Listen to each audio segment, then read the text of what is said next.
يا أيها الذين آمنوا اتقوا الله حق تقاته ولا تموتن إلا وأنتم مسلمون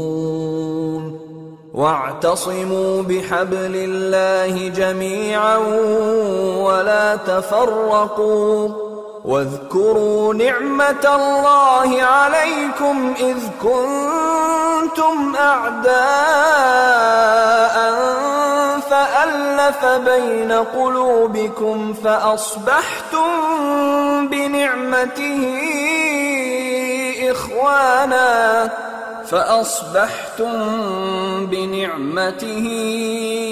إخوانا وكنتم على شفا حفرة من النار فأنقذكم منها كذلك يبين الله لكم آياته لعلكم تهتدون ولتكن منكم أمة يدعون إلى الخير ويأمرون بالمعروف وينهون عن المنكر وأولئك هم المفلحون ولا تكونوا كالذين تفرقوا واختلفوا من بعد ما جاءهم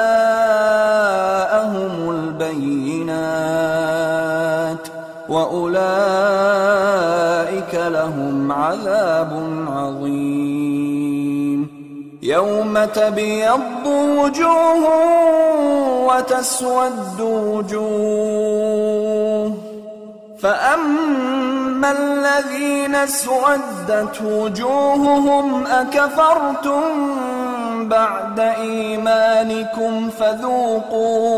فذوقوا العذاب بما كنتم تكفرون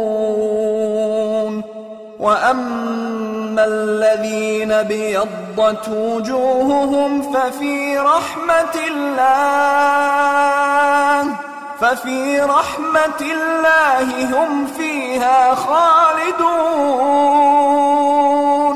تلك آيات الله نتلوها عليك بالحق وما الله يريد ظلما للعالمين ولله ما في السماوات وما في الأرض وإلى الله ترجع الأمور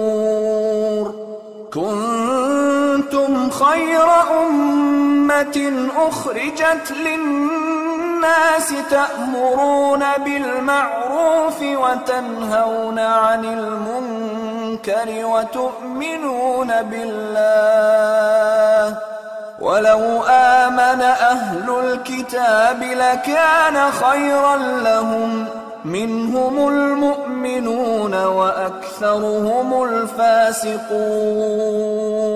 لن يضروكم إلا أذى وإن يقاتلوكم يولوكم الأدبار ثم لا ينصرون ضربت عليهم الذلة أينما ثقفوا إلا بحبل من الله وحبل من الناس وباءوا بغضب من الله وضربت عليهم المسكنة ذلك بأنهم كانوا يكفرون بآيات الله ويقتلون الأنبياء بغير حق ذلك بما عصوا وكانوا يعتدون ليسوا سواء من أهل الكتاب أمة قائمة يتلون آيات الله آناء الليل وهم يسجدون يؤمنون بالله واليوم الآخر ويأمرون بالمعروف وينهون عن المنكر ويسارعون في الخيرات وأولئك من الصالحين وما يفعلوا من خير فلن يكفروه والله عليم بالمتقين إن الذين كفروا لن تغني عنهم أموالهم ولا أولادهم من الله شيئا وأولئك أصحاب النار هم فيها خالدون مثل ما ينفقون في هذه الحياة الدنيا كمثل ريح فيها صر أصابت حرث قوم ظلموا أنفسهم فأهلكته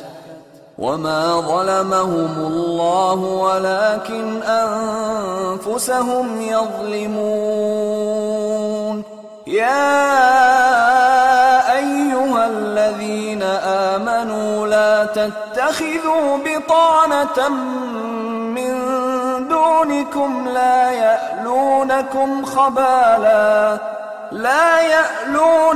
خبالا ودوا ما عنتم قد بدت البغضاء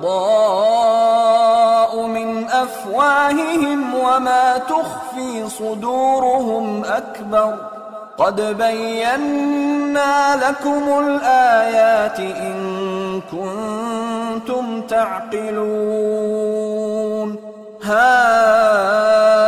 أنتم أولئك